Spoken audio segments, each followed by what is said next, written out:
You get all so dusty all of a sudden. Welcome back to the Rick Bork channel, part 2 of the 2014 Ford Explorer 3.5 liter water pump removal. So as you can see, we've removed the tire and we've removed the inner fender. You have a few screws, bolts, and a bunch of fasteners like this where you basically unthread the little plastic screw from the center. That releases it, allows it to contract because it's expanded by that screw, and pull all those out. So pretty simple. We're going to jump in here, get the belt off, get the crank pulley off, and a couple of other things while we're down here. Then we'll move back up top and get the front cover off this thing.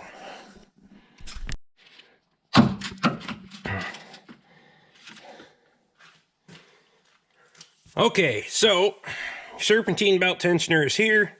It is a 3/8 drive square to disengage it. You want a fairly long ratchet to get in there. Just makes life a little bit easier.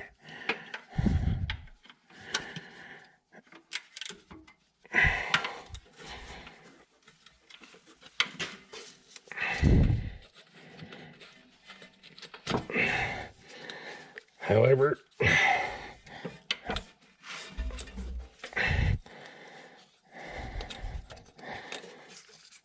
it's kind of sticky. If it's not like I'm breathing in your ear, it's because I was. You can call me Joe for that segment.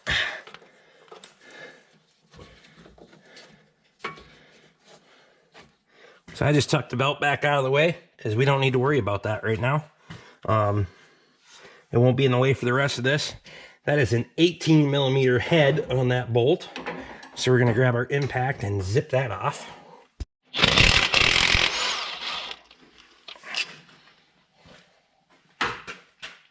Okay, so this is the puller for the harmonic dampener. You don't have to use one that's this fancy. You can use a regular 3-jaw puller.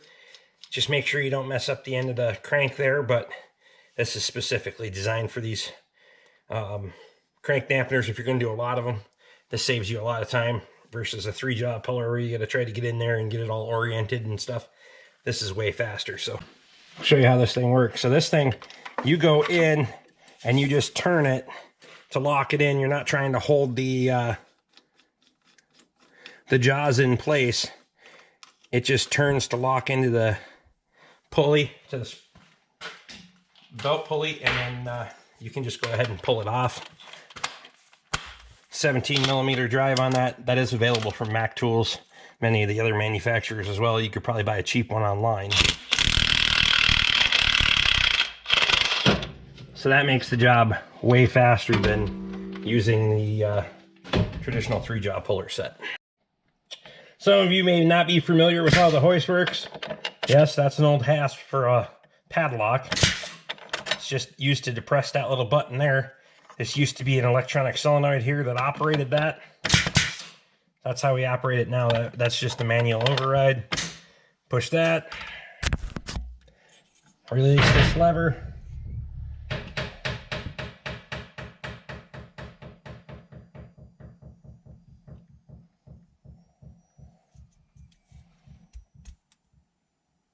This used to be an electronic solenoid on here as well. I used the manual valve from the old hoist that I removed from the former Ford garage.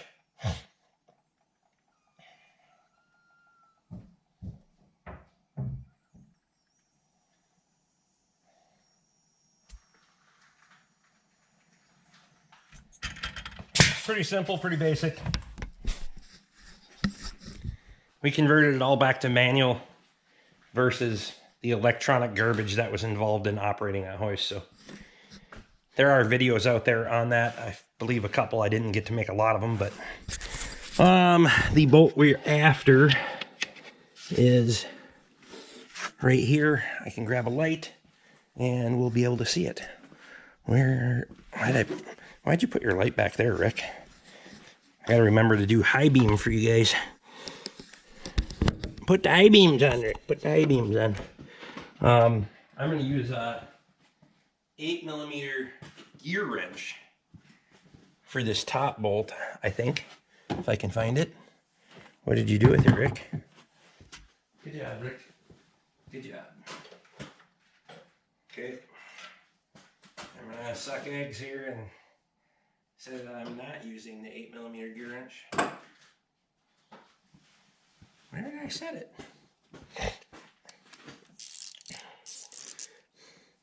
I'm going to use this nifty little small head, low clearance bugger that we got from the Mac guy, so I had it crack loose. I just don't know how loose yet. There it is.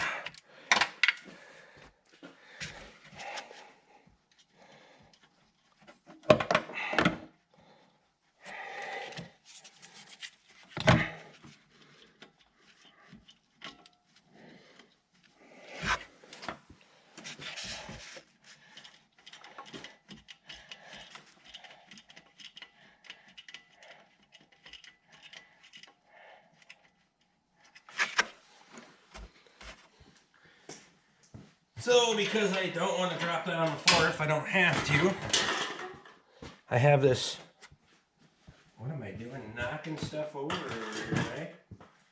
I have this long pick tool, and I'm just going to use it to go through that side.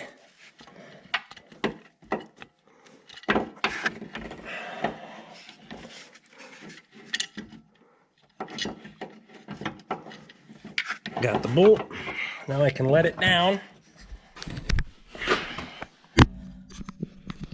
still have my hand up above. I can let it down to myself here.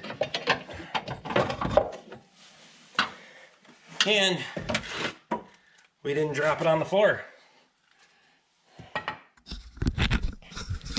Once you've done enough of these, you learn a few tricks. And those falling on the floor, a lot of times it can break those ears off. So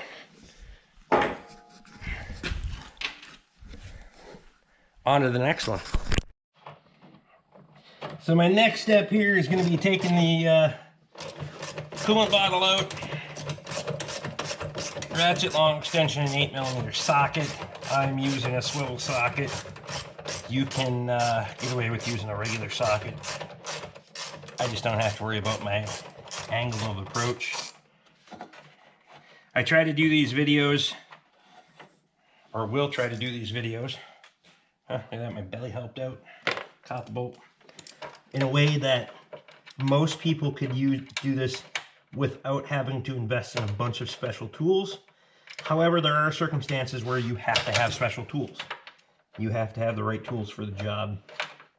I believe a homeowner could, or a DIYer could try to do this job by themselves if you have some relative capabilities and most of the basic tools. So the Degas bottle is 2 bolts that we just removed, and then we have to unclip the coolant hose from this area right here. Sometimes you gotta be careful with these hoses. We don't want to be breaking the clip. I don't like to make any more work for myself than I have to, or make the customer pay for any more repairs than they have to.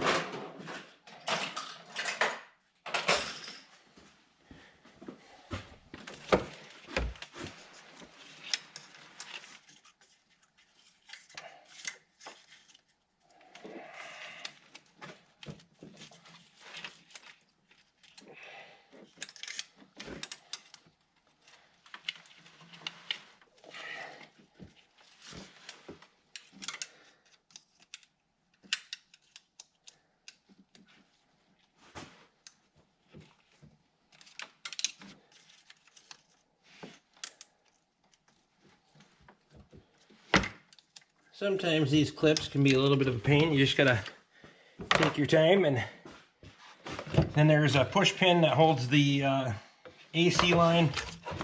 So we want to tuck these up here. This line that we tucked up before. We slide the Degas bottle up to release the little tab there. We can set that over on the bench as well. That just gives us a little bit more room and a little bit more access. Connor, that's my shrink tube, dude.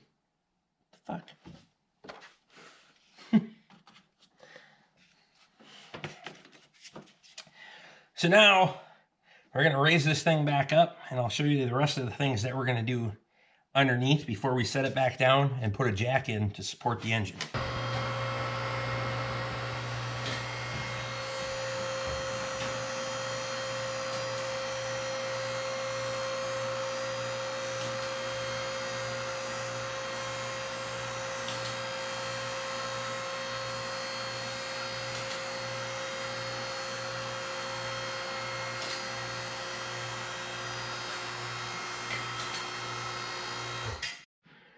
Okay, so now that we're back down here on the bottom side of the engine where we removed the front crank pulley, we're going to go ahead and take out the lower portion of the front cover bolt.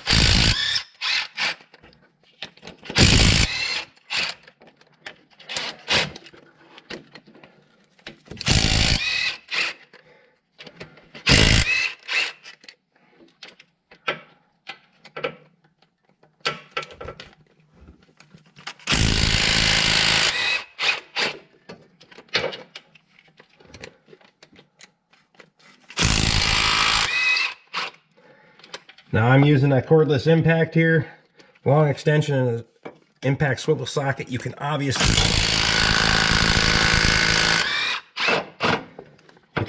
do this with a standard ratchet and regular socket. It just takes longer.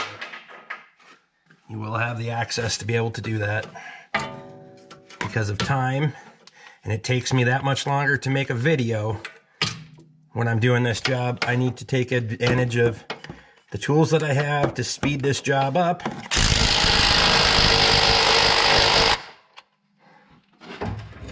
So that one, because of my angle, doesn't want to crack it loose, so I have my ratchet here on standby. Crack it loose. Back to the impact.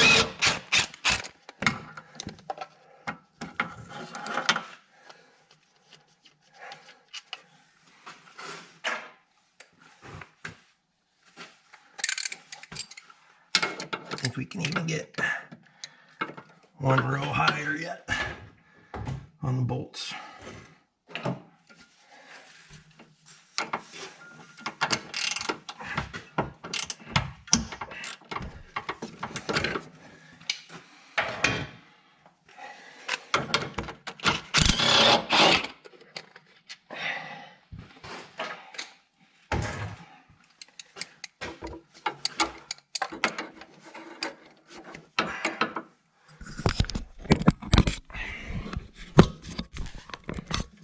So I try to get as many of these bolts from down here as I can.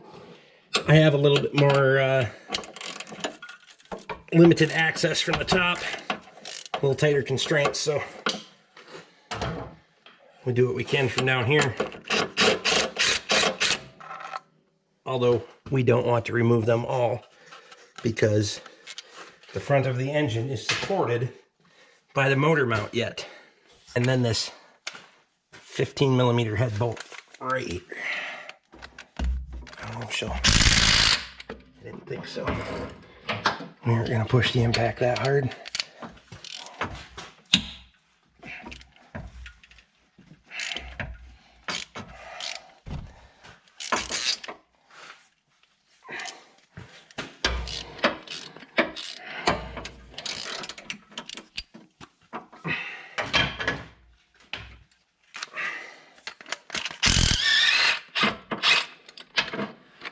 Some of these you gotta watch when you're backing them out, that you don't back yourself into the frame rail. And get your wrench, ratchet, socket, whatever stuck, jammed. I gotta get a different setup for that. 10mm wrench.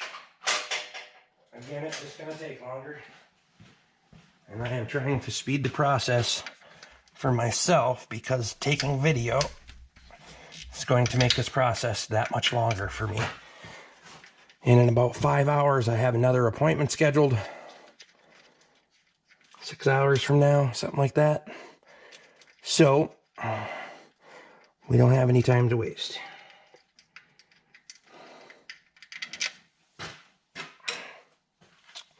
Okay, so everything is done, ready down here. We're gonna let this thing back down. And then I'll show you how we support the engine, take the motor mount out, and get this front cover off. Okay, so we're back down here. I put a wood block on top of the jack, underneath the oil pan. And so we're supporting the motor so we can take the motor mount out. If you wanna know what happens when you don't put a wood block underneath in between the jack and the oil pan, go over to Squatch's channel and ask him about cracking oil pans.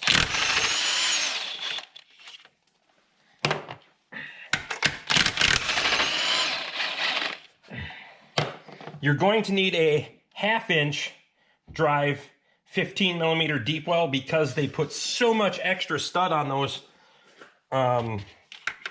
mounting studs that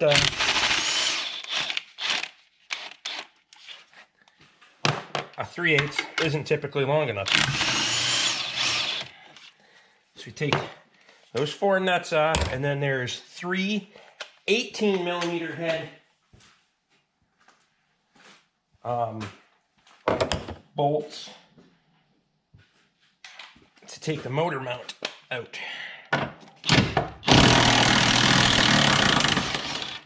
Those go into the body itself.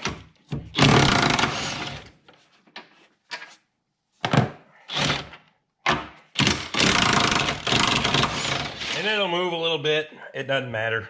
You'll be able to shove it back later on when we go to putting things back together. That ain't gonna hurt nothing.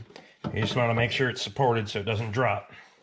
You shouldn't see any big violent movements or haven't make any bangs or crashes or anything like that. So now we got the motor mount out of the way. The next step here, we can tuck this wire harness back up out of the way. I gotta take this bolt out that supports this fuel rail and disconnect the fuel line on the other end.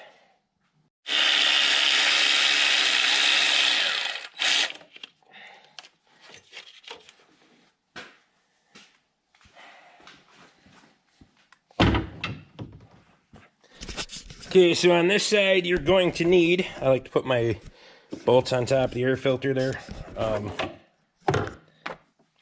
This end, you're going to need a fuel line release tool. You can get them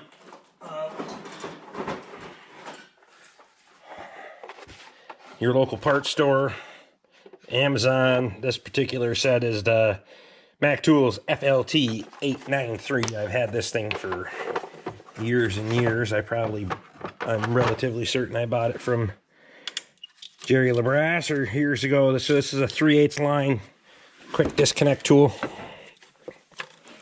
Push in on that fitting a little bit and then guide it back. And that's how you release that and then dump the gas out of it. I wasn't quite quick enough there, but. Okay, so your next step here, you're going to need to remove the studs from the front cover to be able to access the bolts that hold the front cover to the cylinder heads. So these are normally a Torx bit. However, a 1/4 inch 6-point socket will fit on there. And as long as they're not super tight, you'll be able to take them out with that. If you're going to go that route, you probably need to make sure you have a good quality socket that's not going to expand right away.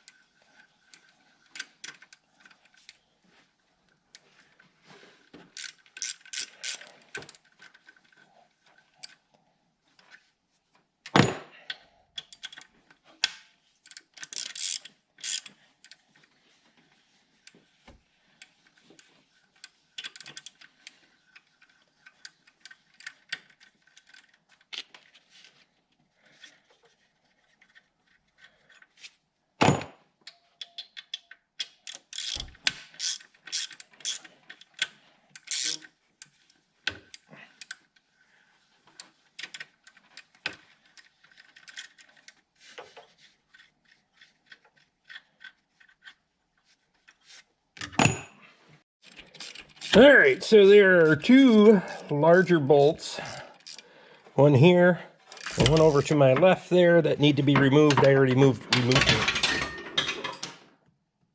Good job, Rick. I already removed the one to the left, and now I'm searching for my tools that I just dropped,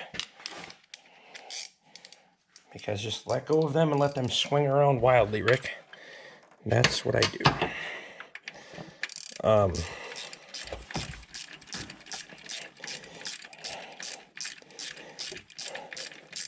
Then we have the 6 bolts right in front of my hand there to remove, one on each corner, top corner of the cover, and then we can see if it will come loose. And we can get it out.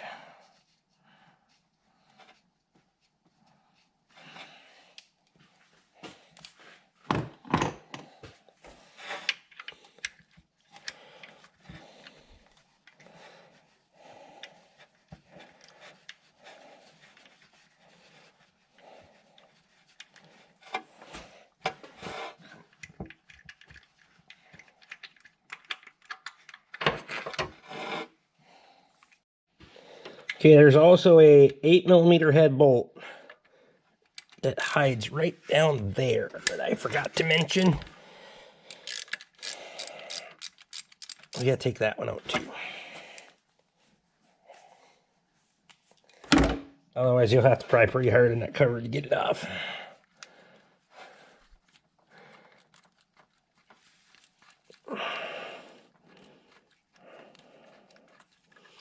Why they hide that one down there, I'm not exactly sure. It's a nice long bolt though.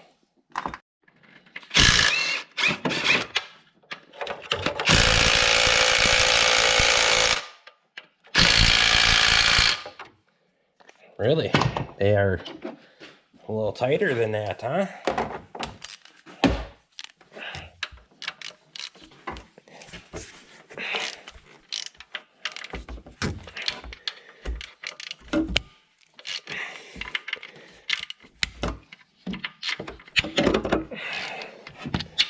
I'll just go ahead and crack them all loose then.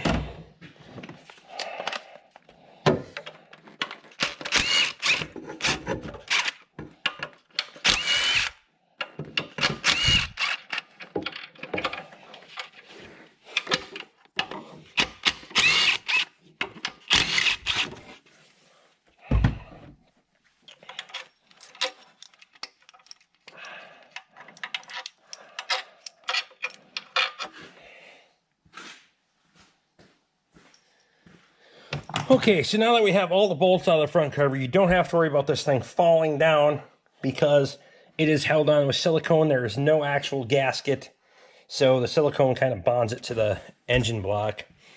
We're going to need a pry bar to pop that cover loose, or a large screwdriver does work as well. They actually sort of, and I mean sort of, engineered in some pry points. If you can get, we can get you in here. Hold on. And you can look there between the end of the block. You can see that little boss that's on the cylinder head, and this ear here. You have a little bit of a pry point, so we can try and crack this cover loose. See if we can't get this bugger out of here.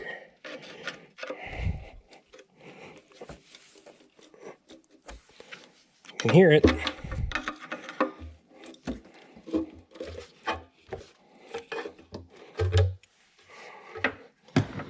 There we go. Now, once you have the cover loose, released from the bottom, it is a little bit of a trick to get it out of here. To get it to clear the cam phasers and come all the way out is a little bit of a circus. And now I'm trying to reach around you here.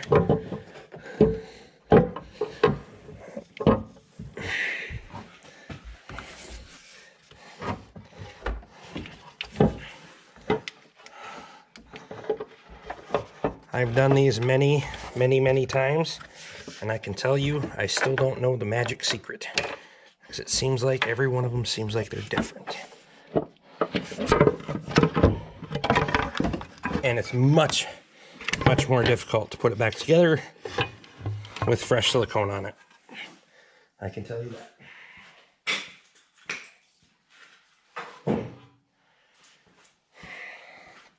So there we go. We've opened up the front of the engine.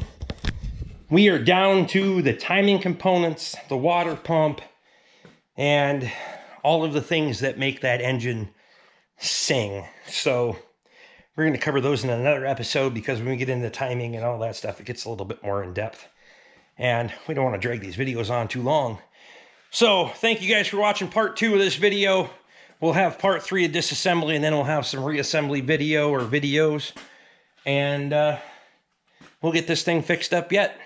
2014 Explorer 3.5 liter. If you got questions or comments, leave them down below. Most of your 3.5 liter Duratex are going to be the same way. Thank you once again, and we'll see you on the next one.